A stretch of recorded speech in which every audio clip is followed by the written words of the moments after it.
Capítulo 28. Presión. La poca agua que habían echado en la olla comenzó a hervir y a reducirse, y el aroma que desprendía provocaba que muchos se relamieran, expectantes.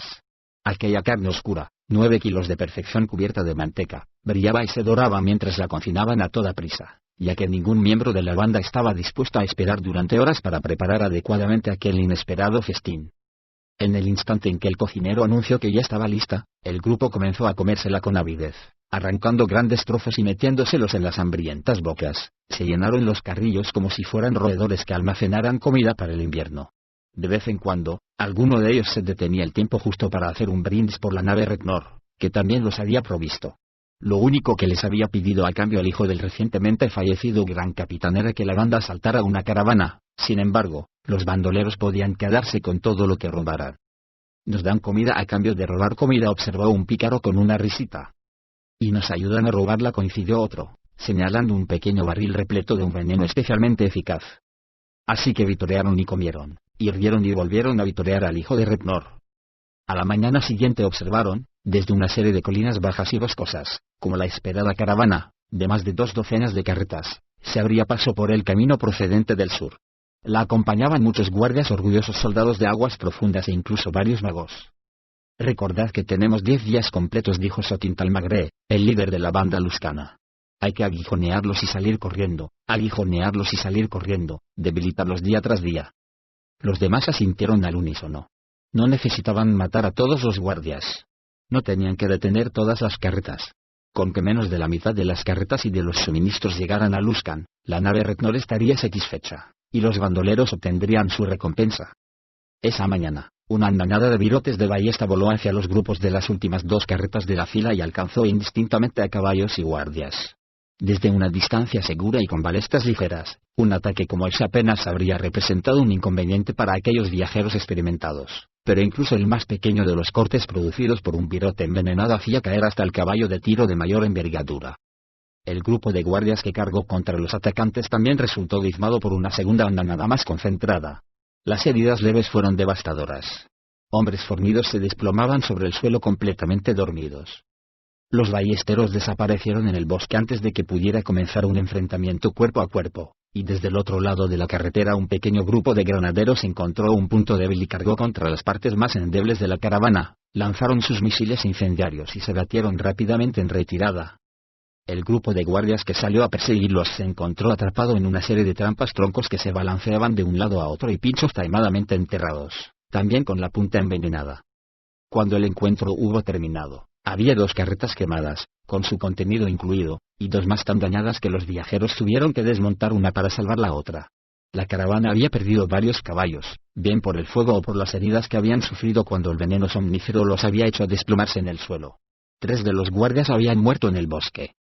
«No tienen nada planeado para gente como nosotros», les dijo aquella noche Sotintal a sus hombres mientras seguían de cerca la caravana.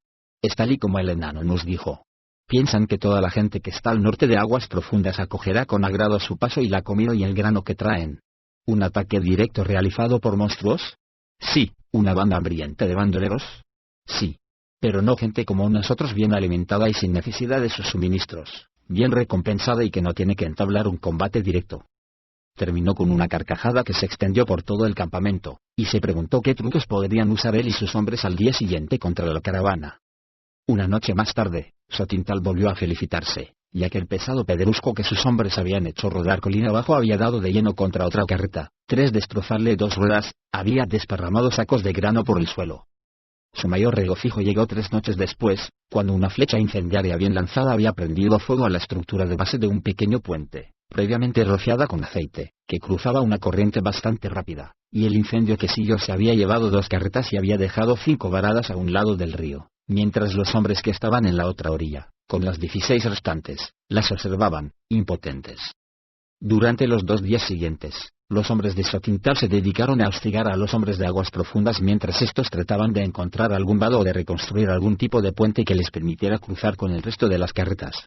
El líder de los bandoleros sabía que los maltrechos viajeros estaban a punto de rendirse, y no se sorprendió, aunque seguro que se alegró mucho, cuando sencillamente trasladaron el resto de los suministros de vuelta a la otra orilla, sobrecargaron las carretas que quedaban, y volvieron a dirigirse hacia el sur, de vuelta a aguas profundas. Kensidan le pagaría realmente bien. Él está dentro de su mente, le dijo a Arklengret la voz que sonaba desde las sombras, calmándola, recordándole que su vida sigue y que la eternidad le permite perseguir aquello que desee. El Lich sintió el impulso de disipar la oscuridad y ver al que hablaba, tan solo para confirmar sus sospechas acerca de su identidad. Miró a la pobre Valindra Salumantle, que parecía estar en paz por primera vez desde que había resucitado su conciencia dentro de su cuerpo inerte.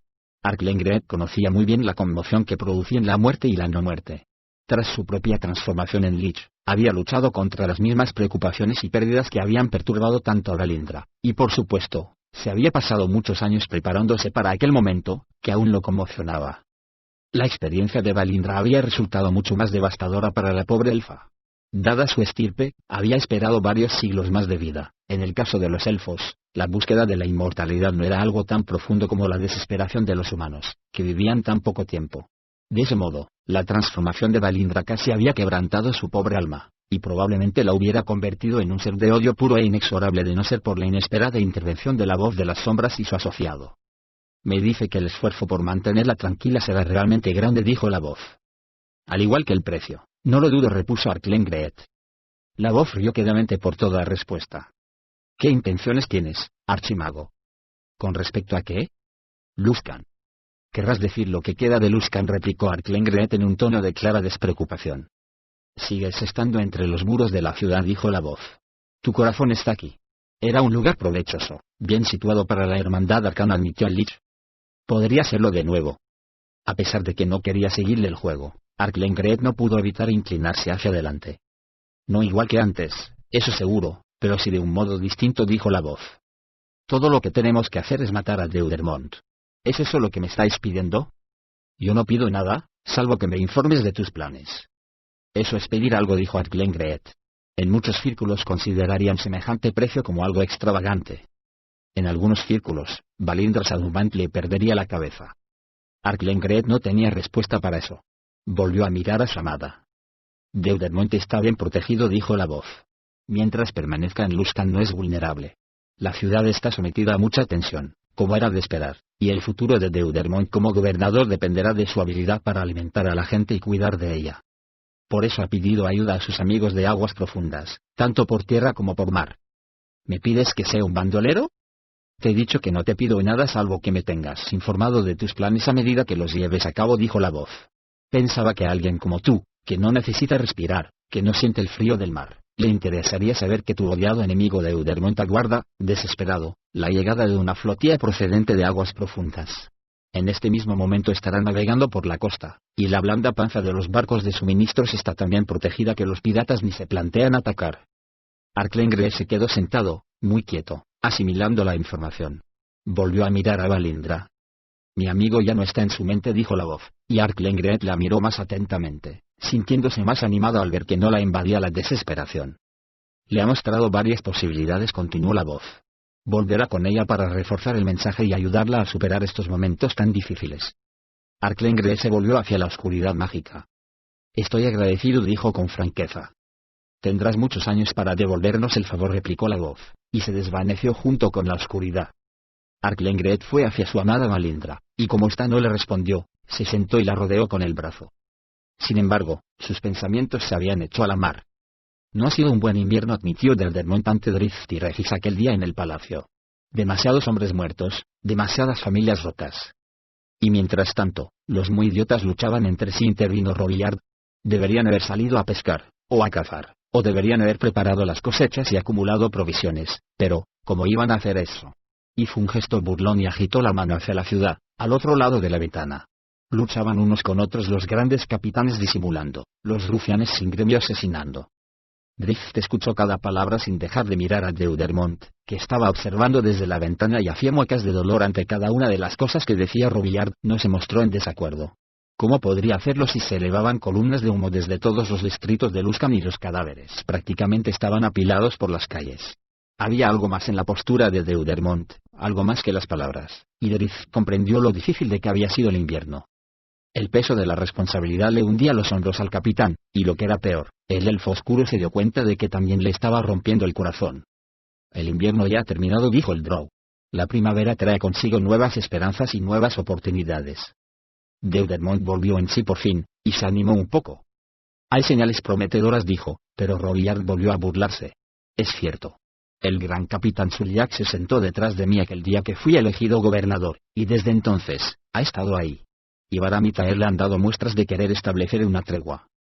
Solo porque tienen rencillas con la nave Regnor y temen al nuevo líder de esa tripulación, el tal Kensidan, conocido como el Cuervo, dijo Robillard. Y solo porque los de Regnor comieron bien durante todo el invierno, mientras que la única comida que Baram y Tael han podido obtener han sido ratas o la que les dábamos nosotros.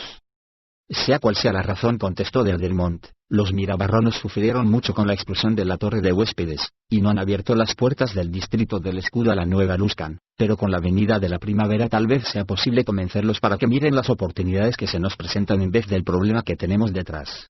Y los necesitaremos en la temporada de comercio. Espero que el Marchion el Astul deje que la comida fluya generosamente, y que conceda crédito.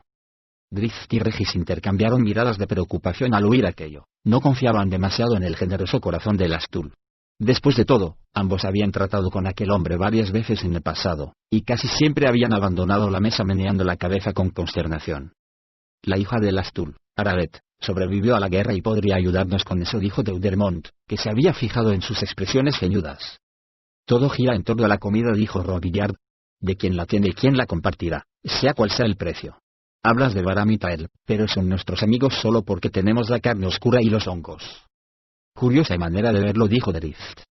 Nos la da Suliac, le explicó Robillard, quien la obtiene de su amigo en la nave Regnor. Suliac ha sido extremadamente generoso, mientras que ese joven capitán de Regnor nos trata como si no existiéramos. Quizás se sienta inseguro, como los mirabarronos, sugirió Regis. O está demasiado seguro de su posición, dijo Robillard con un tono de amargura que, de haberlo oído Kensidan, lo hubiera tomado como una advertencia. La primavera será nuestra amiga, dijo Deudemont mientras se abría la puerta y su asistente le informaba de que la cena estaba servida. Llegarán caravanas por mar y por tierra, cargadas de provisiones de los agradecidos señores de aguas profundas. Con ese poder negociador en mis manos, alinearé a los ciudadanos a mis espaldas y arrastraré con ellos a los grandes capitanes, o levantaré a la ciudad en armas y me desharé de ellos para siempre. Espero que sea lo segundo, dijo Robillard, y Drift y Regis no se sorprendieron. Se encaminaron a la habitación contigua y se sentaron a la mesa de Deudemont, finamente decorada, mientras los asistentes les traían bandejas llenas del inesperado alimento del invierno. Comed bien, y ojalá que Luskan no vuelva a pasar hambre. Deudemont brindó con vino elfo, y todos los demás vitorearon. Drift cogió cuchillo y tenedor y se dispuso a comerse aquel enorme trozo de carne que tenía en el plato, y nada más acercársela a los labios lo invadió una sensación conocida. La consistencia de la carne, el olor, el sabor. Echó un vistazo a la guarnición, unos champiñones marrón claro con lunares morados. Los conocía. Conocía la carne roté de las profundidades. El drow se apoyó en el respaldo, boquiabierto, sin pestañear. ¿De dónde habéis sacado todo esto? Suliac, contestó Deudemont. ¿De dónde lo saca él? De Kensidan, probablemente, dijo Robillard mientras Regis, Deudemont y el propio mago miraban a Drift desconcertados. ¿Y él? Robillard se encogió de hombros, y Deudemont admitió. No lo sé. Pero Drift se temía que él sí lo sabía. Si el cadáver de Valindra Sadumant le había sido realmente animado, no lo demostró en las horas que siguieron a la visita de los dos extraños al palacio subterráneo de Arklengreet. No se mecía, ni gemía, ni sus ojos inertes pestañeaban, y todos sus intentos por hacerla reaccionar fueron infructuosos. Pero pasará, se decía Arklengreet una y otra vez, mientras recorría las cloacas que había debajo de Eyuski de la isla de Closeward, reuniendo aliados para su viaje. Pensaba en los intrusos de su palacio subterráneo todo el tiempo. Cómo habían sorteado tan fácilmente todos sus conjuros protectores y sus glifos. Cómo habían sabido que su habitación extradimensional estaba situada ahí abajo, en las cloacas. ¿Qué tipo de magia poseían? Sabía que eran sónicos, ya que uno de ellos había entrado en la mente de Valindra para calmarla, pero... ¿era su poder en esas extrañas artes lo bastante grande como para neutralizar sus propios y poderosos conjuros protectores? Lo sacudió un escalofrío involuntario. Era la primera vez que algo así le sucedía en las décadas pasadas como Lich, pero era cierto. Arklengreet temía a los visitantes que habían llegado sin invitación, y eso que normalmente no tenía miedo de nada. Ese miedo, al igual que su odio hacia el capitán Deudemont, impulsaba al Lich a continuar avanzando. Seguido por un ejército de monstruos no muertos que no necesitaban respirar, Arklengreet salió al puerto y después al mar, dirigiéndose hacia el sur a un ritmo constante y sin descanso. Encomió más soldados que no respiraban en aguas más profundas. Feos necrófagos, Lafedón, y fácilmente ejerció su dominio sobre ellos. Los no muertos estaban bajo su control. Esqueletos y zombies, necrófagos y necrarios, tumularios e incorpóreos, no eran rivales para su voluntad superior y dominadora. Arklengreet hizo que fueran tras él, siempre en dirección sur, siguiendo una ruta paralela a la costa, ya que sabía que los barcos de aguas profundas harían lo mismo. Su ejército no necesitaba descansar en las profundidades, donde apenas se diferenciaba el día de la noche. Los lacedones, con sus manos palmeadas de afiladas garras, se movían a gran velocidad, deslizándose por el fondo marino con la elegancia de los delfines y la impunidad de un gran tiburón o de una ballena. Permanecían a gran profundidad, lejos de la superficie, moviéndose junto a carrizos y algas, cruzando los arrecifes a poca distancia, donde incluso las poderosas y feroces anguilas se quedaban metidas en sus agujeros para evitar a las criaturas no muertas. La única manera de poder seguirles el ritmo a aquellos necrófagos acuáticos era utilizar una gran cantidad de magia, por lo que Arklengreet les ordenó a un par de ellos que lo remolcaran. De vez en cuando, el poderoso Lich abría puertas dimensionales a través de las cuales se transportaba, junto con sus cocheros necrófagos, a gran distancia por delante del ejército de no muertos, para poder avistar los barcos mucho antes de entablar batalla. Greet, que conocía bien los océanos, sospechó que los barcos debían de estar cerca cuando divisó por primera vez a los típicos compañeros de una flotilla como es un grupo de tiburones martillo que nadaban lentamente en círculos, tan comunes como los buitres en la Costa de la Espada. Greet podría haberlos rodeado con su ejército lacedón, pero el Lich estaba aburrido del largo viaje. Condujo a sus escoltas en línea recta ascendente hacia el grupo y comenzó la celebración lanzándoles un rayo a los tiburones más cercanos. Estos se agitaron y saltaron ante la intrusión chispeante, un par se quedaron flotando, aturdidos, y varios más desaparecieron a gran velocidad en las turbias aguas. Los lacedones pasaron junto a Greet, nadando frenéticamente, hambrientos. Destrozaron a los tiburones que estaban más cerca, y los que estaban atolondrados comenzaron a retorcerse. El brazo arrancado de un necrófago pasó flotando junto al divertido Arklengreet. Observó como otro lacedón, que estaba preso entre las fuertes mandíbulas de un tiburón martillo, quedaba hecho pedazos. Pero eso no intimidó a los no muertos, que se agolparon alrededor del tiburón impunemente, desgarraron su gruesa piel con las garras y llenaron de sangre las oscuras aguas. El grupo de tiburones se unió a la refriega en un frenesí de mordiscos y desgarrones, con un ansia de sangre que no distinguía entre necrófagos y tiburones a la hora de fijar un objetivo para aquellos dientes afilados como cuchillas. Greet permaneció a un lado, a salvo, recreándose en la furia, en la orgía primitiva, en el éxtasis y la agonía de la vida y el dolor, la muerte y la no muerte. Evaluó sus pérdidas, los necrófagos partidos por la mitad, los miembros arrancados, y cuando por fin alcanzó el equilibrio entre el placer morboso y las consideraciones prácticas, intervino de manera definitiva, conjuró una nube de veneno alrededor del campo de batalla. Por supuesto, los lacedones eran inmunes. Los tiburones que no huyeron murieron de manera violenta y dolorosa.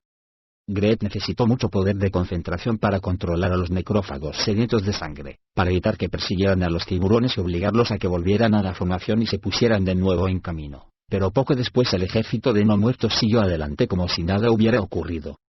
Pero Greet sabía que estaban más ansiosos de lo normal, y que el hambre los consumía. Por ello, cuando al fin los barcos pasaron flotando sobre el ejército de Arklengreet, este estaba preparado y su ejército bestial, más que dispuesto para el ataque. En la oscuridad de la noche, con los barcos a media vela y sin avanzar apenas por la falta de viento y la quietud de las aguas, Arklengreet dejó sueltas a sus tropas. Unos 60 lacedones ascendieron hasta situarse bajo uno de los barcos como una andanada de flechas tremolantes. Uno a uno fueron desapareciendo del agua, y el archimago arcano tan solo pudo imaginarlos trepando por los lados del barco cargado hasta los topes de mercancías y caminando silenciosamente por cubierta, donde los vigías medio dormidos bostezaban de puro aburrimiento. El Lich lamentó no poder oír sus gritos agonizantes. Poco después supo que sus soldados necrófagos estaban destrozando a los marineros y los aparejos, ya que el barco que estaba sobre él se inclinó de un modo extraño y sin razón aparente. Llegó otro barco rápidamente, tal y como Arklengreet esperaba, y le correspondía a él interceptarlo. Muchos de los barcos de los grandes puertos estaban bien protegidos de los ataques mágicos, por supuesto, con hechizos protectores por toda la cubierta y el casco. Pero esas defensas solían estar solo por encima de la línea de flotación, o un poco por debajo. El Lich se abrió paso hacia la parte inferior del barco con una serie de pequeñas flechas mágicas. Concentró el fuego en un punto y, poco después, el agua que rodeaba a los blancos que había hecho burbujeó mientras las flechas inyectaban ácido en la vieja madera del casco. Para cuando Arklengreet llegó al lugar, pudo atravesar la madera debilitada fácilmente con el puño. De esa misma mano surgió un pequeño guisante ardiente, que entró en el casco y trazó un arco antes de estallar y generar una gran bola de fuego. También en esa ocasión, el Lee tuvo que conformarse con imaginar la carnicería, los gritos y la confusión. En cuestión de segundos, empezaron a zambullirse hombres en el agua perseguidos por los lacedones, que ya habían terminado su trabajo en el primer barco. Cuánta belleza había en las simples pero eficaces técnicas de aquellas criaturas, que nadaban con elegancia bajo los marineros, que chapoteaban, tirándoles del tobillo, los arrastraban a morir bajo el agua. El barco al que había lanzado una bola de fuego siguió avanzando, sin aminorar la velocidad lo más mínimo mientras alcanzaba el primer objetivo. Arklengred no pudo resistirse. Nadó hasta la superficie y sacó la cabeza del agua, casi riendo con regocijo al ver a los barcos enredados compartiendo el voraz fuego. Empezaron a acercarse más barcos desde todas las direcciones. Más hombres desesperados saltaron al agua, y los lacedones los ahogaron. Se oían los ecos de los terroríficos gritos en la oscuridad. Arklengred eligió un segundo objetivo y también lo convirtió en un gran desastre en llamas. Los llamamientos a la calma y la compostura no pudieron igualarse al horror de aquella noche. Algunos barcos arriaron las lonas y se agruparon, mientras que otros trataron de huir a toda vela, cometiendo el terrible error de separarse de sus compañeros. Y es que no podían ir de los lacedones. Los necrófagos comieron hasta hartarse aquella noche. Capítulo 29. Una mala elección. No hay suficiente, se quejó Suliak a Kensidan tras la llegada del último cargamento de comida. Apenas es la mitad que la última vez. 2/3 lo corrigió Kensidan. Ah. Entonces, ¿están escaseando los suministros? No. La simple y llana respuesta quedó suspendida en el aire durante un rato. Suliak estudió a su joven amigo, pero Kensidan ni siquiera pestañeó, ni sonrió, permaneció totalmente inexpresivo. ¿No escasean? Kensidan permaneció en silencio, sin pestañear. Entonces, ¿por qué 2/3, si eso es lo que era? Es todo lo que necesitas, contestó Kensidan. Más de lo que necesitas, viendo la cantidad que dejaste en la taberna del Dragón Rojo. Espero que Deudermont te pagara bien por tus esfuerzos. Suliak se pasó la lengua por los labios, nervioso. Es para bien. ¿Para el bien de quién? ¿El mío? ¿El tuyo? El de Luskan, dijo Suliak. ¿Qué diablos quiere decir eso? Preguntó Kensidan. ¿El de Luskan? ¿Para mejorar Luskan? ¿Qué es Luskan? ¿Es el Luskan de Tael, o el de Baram? ¿El de Kurt o el de Rednor? No es momento de pensar en todo eso, insistió Suliak. Por el bien de todos, debemos estar unidos. Unidos, detrás de Deudermont. Sí, y fuiste tú el que me puso ahí el mismo día en que asumió el cargo de gobernador y eras tú el que debería haber estado ahí. Entonces, lo comprenderías. A la gente le da igual qué gran capitán es quién, o de quién son qué calles. Necesitan comida, y Deudermont los está ayudando. Porque tú le estás dando mis provisiones. Se las estoy dando a Luskan. Debemos estar todos unidos. Sabíamos que el invierno sería difícil cuando espoleamos a Deudermont para que atacara la torre de huéspedes, dijo Kensidan. ¿Recuerdas que lo hicimos, verdad? ¿Comprendes cuál es el propósito de todo ello, no? Sí, lo entiendo todo muy bien, pero ahora las cosas son distintas. La ciudad está desesperada. Ya sabíamos que sería así, pero no hasta tal punto. Insistió Suliak. Niños muriendo de hambre en los brazos de sus madres podría hundir un barco y ver cómo se ahoga la tripulación sin sentir remordimientos, lo sabes, pero no puedo ver eso. Kensidan se removió en la silla y se acarició la barbilla. ¿Así que Deudermont es el salvador de Luskan? ¿Es este tu plan? Es el gobernador, y a pesar de todo, la gente está con él. Y más si les está dando comida, supongo, dijo Kensidan. ¿Debo esperar que será amigo de la nave Rednor cuando Baram y Taer se unan contra mí? ¿Debo esperar que aquellos que cada vez le son más leales a Deudermont lo abandonen para apoyarme a mí? Los está alimentando. Yo también, gritó Kensidan. Todos los guardias de la habitación se volvieron bruscamente, poco estaban acostumbrados a presenciar tales pérdidas de compostura en el pausado hijo de Rednor. Porque me conviene, y nos conviene. ¿Quieres que deje de pasarle provisiones? Gran deducción. Deberías presentar tu candidatura para la torre de huéspedes, si es que alguna vez la restablecemos. Más que eso, lo que quiero es que recuerdes quién eres, quiénes somos, y el propósito de todo este trabajo y de la planificación. Suliak no pudo evitar hablar mientras meneaba lentamente la cabeza. Han caído demasiados, dijo en voz baja, como si hablara más consigo mismo que con Kensidan. Un precio demasiado alto. Si no nos unimos todos, Luskan caerá. Levantó la mirada y se encontró con el rostro inexpresivo del cuervo. Si no tienes estómago para esto, comenzó Kensidan, pero Suliak levantó la mano para evitar que terminara de decirlo. Le daré menos, dijo. Kensidan iba a responder bruscamente, pero se contuvo. En vez de eso, se volvió hacia uno de sus asistentes y le dijo: «Empaqueta el otro tercio de las provisiones de Suliak y cárgalo en una carreta». «Buen hombre», lo felicitó Suliak. «Luskan saldrá unido de esta época de penurias». «Te las doy a ti», dijo Kensidan con tono cortante. «A ti. Son tuyas para que hagas lo que estimes más conveniente, pero recuerda nuestro objetivo en todo esto. Recuerda por qué juntamos a Deudemont con Brambleberry, por qué dejamos que el buen capitán averiguara la conexión entre la torre de huéspedes y los piratas, por qué advertimos a la marca argentea de los avances de la hermandad arcana. Todos esos actos fueron planeados con un propósito, solo tú lo sabes de entre todos mis iguales. Así que te doy tus raciones completas, y debes hacer con ellas lo que creas mejor».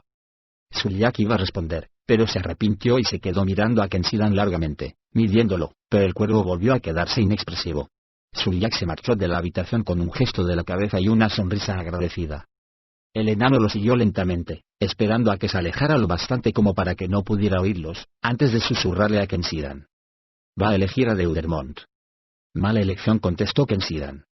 El enano asintió y fue tras Suliak. Entre gritos y hombres corriendo de un lado a otro, Suliak fue rápidamente hasta la ventana y observó la calle oscura, con el enano pegado a sus talones. «¿Baramotael?», le preguntó a Fius, uno de sus guardias más fieles, que estaba arrodillado junto a otra ventana con el arco en la mano. «Podrían ser ambos», respondió el hombre. «Demasiados», dijo otro de los guardias que estaba en la habitación. «Entonces, ambos», dijo otro. Suliak se frotó la cara con las manos, tratando de comprender el significado de todo aquello. El segundo cargamento había llegado de la nave Retnor aquel mismo día, pero junto con la advertencia de que los grandes capitanes Baram y Tael estaban cada vez más descontentos con los planes. Suliak había decidido enviarle la comida sobrante a Deudemont, de todos modos. Justo debajo de él, en la calle, la lucha no había hecho más que comenzar. Los combatientes huían hacia los callejones tras haber destrozado las carretas y haber desperdigado su contenido, y los hombres de Suliak los perseguían. «¿Por qué habrán hecho esto?», preguntó el gran capitán. «Es posible que no les guste que Deudemont esté favoreciendo más que a ellos», dijo el enano, «o que ambos todavía odien demasiado al Deudemont del Duende del Mar como para estar de acuerdo con tus elecciones». Suliak le hizo un gesto con la mano para que se callara. Por supuesto, estaba al corriente de todos sus razonamientos, pero aún así le sorprendía pensar que sus iguales lo atacaran de manera tan descarada en un momento de tanta desesperación, aunque supieran que la ayuda estaba en camino. Los ruidos de nuevos enfrentamientos abajo en la calle, justo a la entrada de un callejón, lo sacaron de sus reflexiones. Cuando un hombre, que miraba hacia el callejón, se le puso a tiro, Fius levantó el arco y apuntó. «¿Baramotael?», preguntó Suliak mientras el otro disparaba la flecha. El proyectil dio en el blanco. El hombre dejó escapar un aullido y se puso a cubierto, tambaleándose. En el mismo momento uno de los hombres de Suliak salió gritando del callejón, sangrando por múltiples heridas. «Ese es Mnak», exclamó Fius, refiriéndose a uno de los soldados favoritos de la nave. «Vamos, vamos, vamos», les gritó Suliak a sus guardias, y todos salieron corriendo de la habitación, salvo el enano y Fius. «Mata a cualquiera que salga a perseguirlo», le ordenó a su mortífero arquero, que asintió y apuntó con el arco. Apenas se hubo vaciado la habitación, Suliak se acercó más a la ventana, la abrió de par en par y observó con atención. «¿Baram, Tael, o ambos?», preguntó en voz baja, y recorrió la calle con la mirada, buscando algún indicio. Mientras tanto, el hombre al que Fius había disparado se alejó dando tumbos. El arquero disparó una segunda flecha, pero no consiguió acertar, aunque sí pasó lo bastante cerca como para que el ladrón se diera la vuelta y buscara el origen. Suliak se quedó boquiabierto cuando reconoció al matón callejero. «Red», comenzaba a preguntar cuando oyó un golpe seco a su lado. Se volvió y vio a Fius en el suelo, con la cabeza abierta y un mangual que le resultaba familiar junto a él. Se dio la vuelta para observar al enano, que sostenía el arco de Fius, cargado y a punto. «¿Q?», empezó a decir mientras el enano disparaba. Una flecha se le clavó profundamente en el estómago y le cortó la respiración. Trató de levantarse, tambaleante, pero el enano volvió a cargar el arco tranquilamente y le lanzó otra flecha. Suliak se arrastró por el suelo para tratar de alejarse, llorando. «¿Por qué?», consiguió decir con voz entrecortada. «¿Olvidaste quién eras?», dijo el enano, y le disparó otra flecha, justo en el omóplato. Suliak siguió arrastrándose, respirando entrecortadamente y llorando. Una nueva flecha le rozó la columna vertebral y se le clavó en el riñón. «Solo estás consiguiendo que te duela más», le explicó el enano tranquilamente, con voz distante, como si estuviera muy, muy lejos. Zuliak apenas sintió la siguiente flecha, o la que vino después, pero de algún modo supo que ya no se movía. Trató inútilmente de gritar, sin embargo, sus esperanzas se desvanecieron cuando oyó que el enano decía a voz en cuello: «Asesino». Consiguió girar la cabeza lo bastante como para ver que el enano levantaba a Fius por los aires, y tras tomar carrerilla, lo lanzaba ya muerto a través de la ventana. El guardia cayó a plomo sobre el duro pavimento. El arco de Fius, que el enano había roto previamente, lo siguió 3 breves instantes. Lo último que vio Zuliak antes de que la oscuridad lo invadiera fue al enano deslizarse a su lado. Lo último que oyó fue al enano gritando: «Asesino. Le ha disparado al jefe. El perro de Fius le ha disparado al jefe. Ah. Asesino».